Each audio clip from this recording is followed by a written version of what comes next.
الحمد لله وكفى وسلام على عباده الذين اصطفى أما بعد فأعوذ بالله من الشيطان الرجيم بسم الله الرحمن الرحيم ادعوني أستجب لكم وقال أيضا إن الذين يستكبرون عن عبادتي سيدخلون جهنم داخرين وقال النبي صلى الله عليه وسلم الراحمون يرحمهم الرحمن تبارك وتعالى يرحموا من في الأرض يرحمكم من في السماء صدق الله العظيم وصدق رسوله النبي الكريم ونحن على ذلك لمن الشاهدين والشاكرين والحمد لله رب العالمين يا رب صل وسلم دائما أبدا على حبيبك خير الخلق كلهم گرامی قدر معزز علماء کرام اور عزیز اسلامی بھائیوں بزرگوں، یہ حقیقت ہے کہ رب تبارک و تعالی اپنے بندوں سے بے حد پیار کرتے ہیں، بے حد محبت کرتے ہیں۔ اللہ جتنا پیار اور جتنی محبت اپنے بندوں سے کرتا ہے، دنیا کا کوئی عاشق اپنے معشوق سے اتنا زیادہ پیار اور محبت نہیں کرتا۔ حتیٰ کہ ماں اپنے بیٹے سے اتنی محبت نہیں کرتی جتنا کہ اپنا رب اپنے بندوں سے محبت کرتا ہے۔ ایک بیوی اپنے شوہر سے اتنی زیادہ پیار اور محبت نہیں کرتی ہے جتنا کہ خدا اپنے بندوں سے محبت کرتا ہے۔ یہ وہ محبت کی مثالیں ہیں جو میرے اور آپ کے سمجھ میں آنے والی ہے کہ ایک ماں اپنی جان کی قربانی دے سکتی ہے، ایک باپ اپنے مال کی قربانی دے سکتا ہے، لیکن بیٹے پر ذرہ بھی مصیبت آئے یہ برداشت نہیں کر سکتا۔ لیکن اللہ نے فرمایا میں اس سے بھی زیادہ محبت کرتا ہوں۔ ایک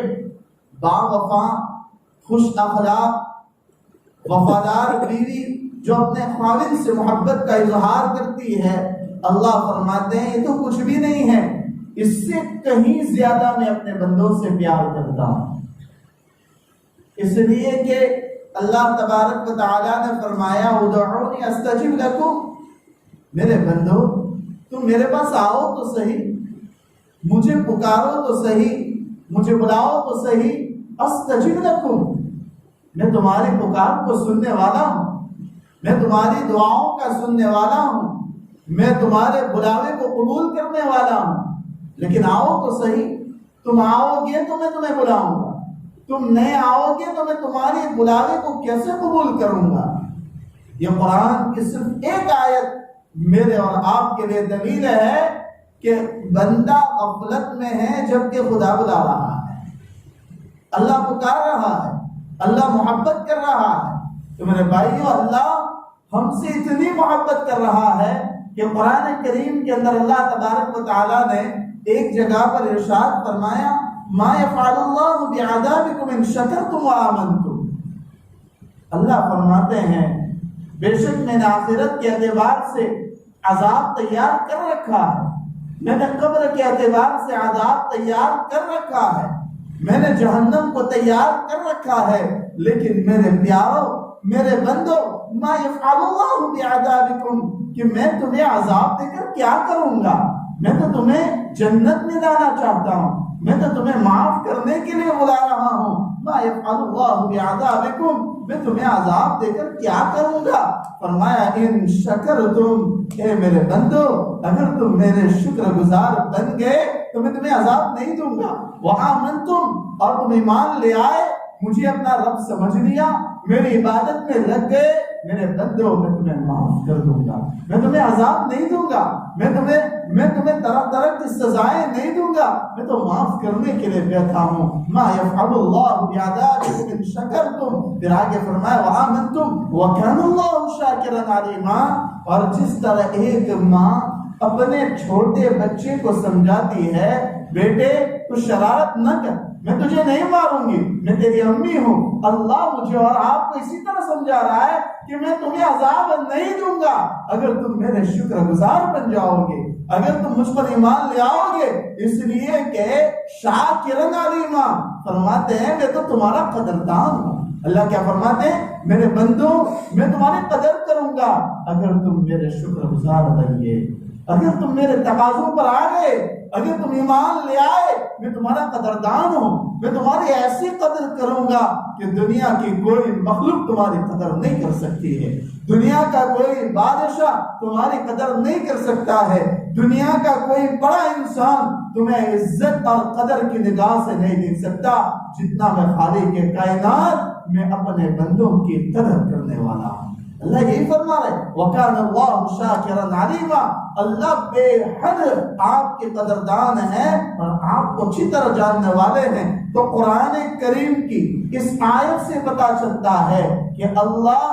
میرے ساتھ اور آپ کے ساتھ اور پوری دنیا کے ساتھ کتنا پیار اور کتنا محبت کا معاملہ کرنا چاہتا ہے، لیکن آج کا انسان کتنی غفلت بھری زندگی گزارتا ہے۔ اسی لیے روایتوں میں آتا ہے کہ جب قیامت کا دن ہوگا اور قیامت کے دن اللہ تعالی جب ایک بندے کو بلائے گا اس کے لیے اعلان ہو چکا ہوگا کہ یہ بندہ جس کو اللہ نے معاف کر دیا ہے، جنت کا فیصلہ کر دیا ہے، اللہ نے اس کی بخشش کا اعلان کر دیا، باوجود اللہ تبارک و تعالی اس بندے کو بلائے گا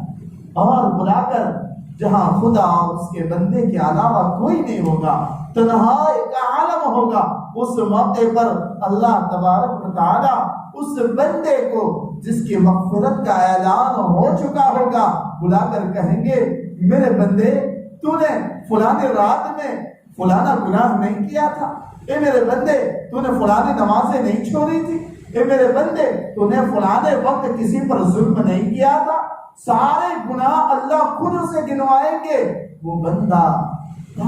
تعجب میں ہو جائے گا اور سوچنے پر مجبور ہو جائے گا کہ ابھی تو میری مغفرت کا اعلان ہو گیا تھا، ابھی تو میری بخشش کا اعلان ہو گیا تھا، ابھی تو مجھے معاف کر دیا گیا تھا، اور اب مجھے اللہ بلا کر کہہ رہا ہے میرے گناہ گنوا رہا ہے۔ اور بندہ کہے گا او میرے مالک تو نے مجھے معاف کر دیا تھا، تو نے میری بخشش کا اعلان کر دیا تھا، اے اللہ کیا تو نے مجھے جنت نہیں دے دی تھی، پھر بھی تو گناہ گنوا رہا ہے۔ اللہ فرمائیں گے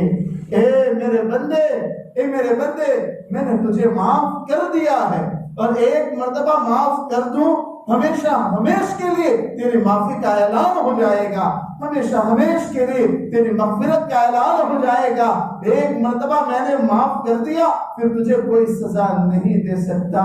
لیکن سن اے میرے بندے میں تجھے گناہ اس لیے گنوا رہا ہوں کہ تجھے احساس ہو جائے کہ میں بندہ ہو کر کتنی غفلت والی زندگی لے کر اپنے رب کے پاس آیا تھا، اور میرا رب وہ ہے جو اتنے گناہوں کے بعد بھی مجھے معاف کر دیتا ہے۔ میرے بھائیو یہ اللہ کی معافی کا اعلان ہے، یہ اللہ کی مغفرت کا اعلان ہے۔ اسی لیے تو وہ روایت جسے مسلسل بالضحک کہا جاتا ہے کہ جو بھی اس روایت کو بیان کرتا تھا پہلے سے لے کر جس کی سند ملتے اس سب نے ہنس کر اس روایت کو بیان کیا۔ وہ کون سی روایت؟ پیارے آقا صلی اللہ علیہ وسلم نے ارشاد فرمایا کہ قیامت کے دن سب سے اخیر میں جہنم سے نکلنے والا کون ہوگا؟ میں اس کو جانتا ہوں۔ پھر اس کی کیفیت بیان فرمائی کہ وہ اس طرح ہوگا کہ جب جہنم سے نکلے گا سارے لوگ جنت کے اندر چلے گئے ہوں گے، وہ جب جہنم سے نکلے گا اس کا بدن جلسا ہوا ہوگا، آگ میں جلا ہوا ہوگا، بدن سے خون پیپ اور ساری گندگیاں اس سے بہہ رہی ہوگی۔ وہ بندہ جب جہنم سے نکلے گا اللہ کے حضور درخواست کرے گا اللہ میرا بدن جہنم سے نکلنے کے بعد جلس رہا ہے، میرے بدن میں زخم ہے، میرے بدن میں آگ کی گرمی ہے، میرا بدن تڑپ رہا ہے، رب مجھے وہاں ایک درخت نظر آتا ہے، مولا مجھے اس درخت تک پہنچا دے۔ اللہ فرمائیں گے او میرے بندے میں وہاں تک تو پہنچا دوں گا، لیکن اس کے بعد تو کوئی مطالبہ نہیں کرے گا، اس کے بعد تو مجھ سے کچھ نہیں مانگے گا۔ بندہ کہے گا اللہ میں تجھ سے نہیں مانگوں گا، میں تجھ سے نہیں مانگوں گا، بس مجھے یہ جہنم کی تپش اور اس کی آگ سے مجھے دور کر دیجئے، مجھے سایہ دے دیجئے۔ اللہ اس بندے کو وہاں تک پہنچا دیں گے۔ وہاں تک پہنچا دیں گے. پہنچانے کے بعد پھر بندہ کہے گا اللہ یہ تو میں جنت سے بہت دور ہوں، بہت دور ہوں، اللہ مجھے اور قریب کر دیجئے، اور قریب کر دیجئے. یہاں تک کہ اس بندے کو جنت کے دروازے تک لا دیا جاتا ہے. جہنم سے نکلا تھا، اللہ سے مانگتے مانگتے مانگتے وہ جنت کے دروازے پر پہنچ جاتا ہے. پھر وہاں پہنچ کر کہتا ہے اللہ کتنے خوشحال لوگ ہیں جو جنت میں نعمتوں کے مزے اڑا رہے ہیں، اور میں ہوں کہ اپنے گناہوں کی وجہ سے رب عذاب میں مبتلا ہوں. میرا بدن پورا کا پورا گندا اور جہنم کی تپش والا ہے. اللہ تو کتنا رحیم ہے، مولا مجھے معاف کر کے جنت کے اندر داخل کر دیجیے. اللہ اس وقت ہنستے ہوئے اپنے بندے کو کہتے ہیں کہ میرے بندے مجھے معلوم تھا کہ تو یہی کہے گا، اور سن لے یہ تو میرا نظام اور محبت کا اظہار تھا، ورنہ جس وقت تجھے میں نے جہنم سے نکالا اسی وقت معاف کر دیا تھا. میں وہی خدا ہوں جو جہنم سے نکال کر جنت میں پہنچا دیتا ہوں. معلوم ہوتا ہے مسلمانوں کہ اللہ اپنے بندوں سے بہت پیار کرتا ہے، اللہ اپنے بندوں سے محبت کرتا ہے. لیکن کون بندے؟ ان شکرتم، شکر گزار بندے، وآمنتم، ایمان والے بندے. میرے بھائیو ایمان جو مجھے اور آپ کو اللہ نے دیا ہے یہ بہت بڑی نعمت ہے. روز قیامت میں اس کا احساس اس وقت ہوگا جبکہ اللہ تبارک و تعالی فرمائیں گے وَامْتَازُوا الْيَوْمَ أَيُّهَا الْمُجْرِمُونَ، اے نالائکو، اے بدماشو، اے گنہگارو، اے مجرمو، تم میرے نیک بندوں سے علیحدہ ہو جاؤ. تم نے دنیا کے اندر مجھے رب نہیں مانا، حالانکہ ہزاروں دلیلیں میں نے تمہیں دی تھی. قرآن میں اللہ فرماتا ہے وَإِنَّ لَكُمْ فِي الْأَنْعَامِ لَعِبْرَةً، کہ اگر انسان اللہ کو سمجھنا چاہے تو انسان صرف اس بات کو سمجھ لے کہ اللہ نے چوپایوں میں، اللہ نے جانوروں میں کیسی عجیب اپنی قدرت کا نمونہ پیش کر دیا ہے. اللہ فرماتے ہیں وَإِنَّ لَكُمْ فِي الْأَنْعَامِ لَعِبْرَةً نُسْقِيكُم مِّمَّا فِي بُطُونِهِ مِن بَيْنِ فَرْثٍ وَدَمٍ لَبَنًا خَالِصًا سَائِغًا لِلشَّارِبِينَ. اللہ فرماتے ہیں تمہیں مجھے رب سمجھنا ہے تو تمہیں آسمان پر آنے کی ضرورت نہیں ہے. تمہیں مجھے خدا سمجھنا ہے تمہیں ساتوں زمین میں جانے کی ضرورت نہیں ہے. اگر تمہیں مجھے خدا سمجھنا ہے تمہیں پہاڑوں کو کھودنے کی ضرورت نہیں ہے. وَإِنَّ لَكُمْ فِي الْأَنْعَامِ لَعِبْرَةً، ان جانوروں میں دیکھ لیجئے جس جانور کا تم دودھ پیتے ہو وہ دودھ ایک پیشاب اور خون کی نلی کے درمیان سے نکلتا ہے، لیکن کبھی دودھ کے اندر نہ پیشاب کی رنگت آئی ہے نہ دودھ کے اندر خون کی آمیزش اور ملاوٹ ہوئی ہے. وہ رب روز اول سے جانوروں کے تھنوں سے دودھ نکالتا ہے. پیشاب کی رگ اور پیشاب کی نالی اور خون کی رگ ان دونوں کے درمیان سے اللہ ہمیں دودھ پلاتا ہے. لیکن کبھی خدا نے اپنی قدرت کے نظام کو نہیں بدلا. یہی تو تیرے رب کی سب سے بڑی دلیل ہے. اگر اس سے تو آگے بڑھنا چاہتا ہے تو اپنی ذات میں غور و فکر کر لے کہ اللہ نے انسان کو کھانے اور پینے کے لیے ایک ہی منہ دیا ہے لیکن اندر اتارنے کے لیے الگ الگ راستے رکھے ہیں. کبھی انسان پانی پیتا ہے وہ پانی کے راستے سے ہی اندر اترتا ہے، وہ کبھی سانس کے راستے میں نہیں جاتا. اگر انسان کھاتا ہے وہ کھانے کے راستے سے ہی پیٹ میں جاتا ہے. کبھی اللہ نے کسی کے نظام کو نہیں بدلا کہ وہ کھا رہا ہے کہیں کھانے کے راستے کے بجائے آپ کی سانس کے راستے کے اندر چلا گیا. یہ اللہ کا نظام ہے جو مجھے اور آپ کو سمجھا رہا ہے کہ میرا مالک مجھ سے پیار کر رہا ہے، میرا مالک مجھ سے محبت کر رہا ہے، میرا رب مجھے پکار رہا ہے، میرا رب مجھے بلا رہا ہے. اس کے باوجود اللہ نے انسانوں کو اپنی طرف بلانے کے لیے بہت سارے موقع عطا فرمائے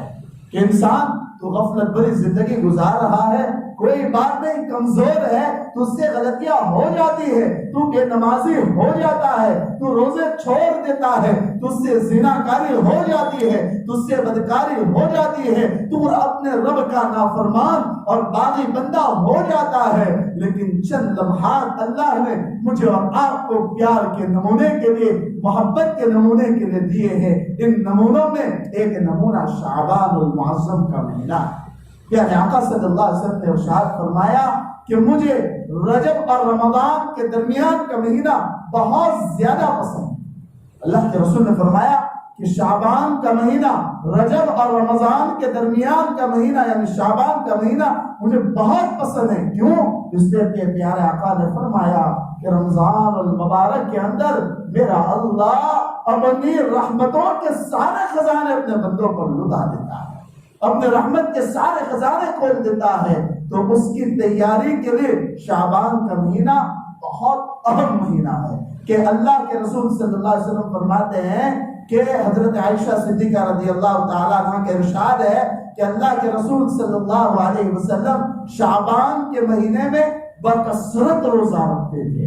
بلکہ بعض روایتوں میں جن کے راوی حضرت ام سلمہ رضی اللہ تعالیٰ عنہ ہے فرماتی ہے کہ میں نے نبی اکرم صلی اللہ علیہ وسلم کو 2 مہینوں کے روزے رکھتے ہوئے نہیں دیکھا سوائے شعبان اور رمضان کے مہینے۔ یعنی اللہ کے رسول صلی اللہ علیہ وسلم رمضان المبارک کی تیاری شعبان سے کرتے تھے، اور ایک دعا جو ہم بارہا سنتے ہیں جب رجب کا چاند نکلتا ہے تو میں اور آپ کو، مجھے اور آپ کو یہ تعلیم دی گئی کہ اللہ سے مانگو اللہم بارک لنا فی رجب و شعبان وبلغنا رمضان، کہ اللہ یہ رجب کا چاند ہو گیا ہے، کہیں ایسا نہ ہو کہ رجب کے مہینے میں یا شعبان کے مہینے میں میری روح قبض ہو جائے، رب میرے رجب کے مہینے میں بھی برکت عطا فرما، شعبان کے مہینے میں بھی برکت عطا فرما، اور رمضان کے مہینے تک پہنچا دے۔ میرے بھائیو، صرف یہ ایک دعا مجھے اور آپ کو بتاتی ہے کہ اہمیت پیارے آقا صلی اللہ علیہ وسلم کو رمضان کی کتنی تھی کہ 2 مہینوں پہلے اللہ کے رسول صلی اللہ علیہ وسلم تیاری کرتے تھے، 2 مہینے پہلے اللہ سے مانگتے تھے، اللہ کے حضور اپنے صحابہ کو بلاتے تھے اور صحابہ کو کہتے تھے کہ رمضان کا مہینہ آ رہا ہے، اور میں اور آپ کیسی غفلت بھری زندگی گزار رہے ہیں کہ نہ نمازوں کا ٹھکانہ، نہ ہمارے روزوں کا ٹھکانہ۔ میرے بھائیو، رمضان میں اپنے قلوب کو اس انداز سے صاف کرو کہ جس طرح آئینہ صاف ہوتا ہے، کہ آئینہ صاف اتنا ہوتا ہے کہ بعینہ ہی سامنے والے انسان کا پورا چہرہ دکھاتا ہے، چہرے پر دھبا ہو وہ بھی نظر آ جاتا ہے، چہرے پر اگر کسی طرح کی کوئی رنگت ہو وہ بھی نظر آ جاتی ہے۔ میرا اور آپ کا دل یہ اللہ کا گھر ہے، اسے آئینے کی طرح صاف کر لو، کیونکہ رمضان کا مہینہ آ رہا ہے۔ رمضان کا مہینہ اہمیت پیدا کرو، رمضان کے مہینے کی اہمیت رکھو مسلمانوں۔ آج اللہ معاف فرمائے مسلمانوں کے حالات اس لیے ہیں کہ آج نہ اہمیت رمضان کی نہ رہی، نہ شعبان کی رہی، نہ رجب کی رہی، آج وہی غفلت بھری زندگی میرے اور آپ کی گزر رہی ہے کہ رجب کا مہینہ چلا گیا لیکن آج ہمارا جوان نمازی نہ بنا، رجب کا مہینہ ہم سے گزر گیا لیکن آج ہمارے جوانوں میں خوف خدا پیدا نہ ہوا، رجب کا مہینہ ہم سے چلا گیا، آج ایک دوسروں کا حق مارنا یہ ہم سے غائب نہ ہوا، رجب کا مہینہ چلا گیا، پیارے آقا رمضان کی تیاری کرتے تھے، اور میں اور آپ ہیں کہ وہی غفلت بری زندگی گزار رہے ہیں، وہی نافرمانی والی زندگی گزار رہے ہیں، اور وہی بدمعاشی اور بد اخلاقی والی زندگی گزار رہے ہیں۔ میرے بھائیو، باز آؤ اس سے، اپنے آپ کو تیار کرو، اپنے آپ کو خدا کا سچا اور پکا بندہ بنانے کی کوشش کرو، فکر کرو، اس مہینے میں یہ عظمت پیدا کرو کہ رمضان کے لیے ہم اپنے آپ کو تیار کریں۔ ہمارے گھر کے اندر اگر شادی آ رہی ہو، ہمارے گھر کے اندر کوئی بڑا فنکشن اور پروگرام آ رہا ہو، تو کیا شادی کے دن تیاریاں ہوتی؟ کیا ہمارے کپڑوں کے لیے شاپنگ شادی کے دن ہوتا ہے؟ کیا ہمارے ماں بہنوں کے لیے شاپنگ شادی کے دن ہوتا ہے؟ نہیں، 2 مہینے 6 مہینے پہلے اب تو یہ حال ہو گیا کہ 6 مہینے پہلے شادی کی تیاری ہوتی ہے، رمضان آ جاتی ہے لیکن ہمارے نمازوں کی تیاری نہیں ہوتی۔ میرے بھائیوں، میرے اور آپ کے لیے اللہ نے یہ بہترین موقع عطا فرمایا ہے، ورنہ کل گزشتہ یا گزشتہ سال ہمارے ساتھ ہمارے بہت سارے بھائی تھے جن کی بڑی تمنائیں تھی، لیکن آج وہ قبروں کے حوالے ہو گئے، آج وہ تڑپ کر اگر رمضان کو مانگیں گے پھر بھی نہیں ملے گا۔ اور مجھے اور آپ کو اللہ نے موقع دیا ہے کہ ہم رمضان المبارک کی تیاری آج سے شروع کر دیں۔ شروع کیا کرنا ہے؟ شروع یہ ہے کہ بس ہم 5 وقت کی نماز کے سب سے پہلے پابند بنیں، 5 گانا نماز کے پابند بنیں۔ میرے بھائیوں، میں رک کر آپ کو یہ بات بتاؤں، رمضان کے لیے نماز نہیں، نماز رمضان کے لیے نہیں ہے، جب سے بالغ ہوا ہے موت تک کے لیے نماز ہے۔ اگر آپ نے بالغ ہونے سے لے کر موت تک کوئی نماز چھوڑی ہے تو آپ کو اس کا حساب دینا پڑے گا،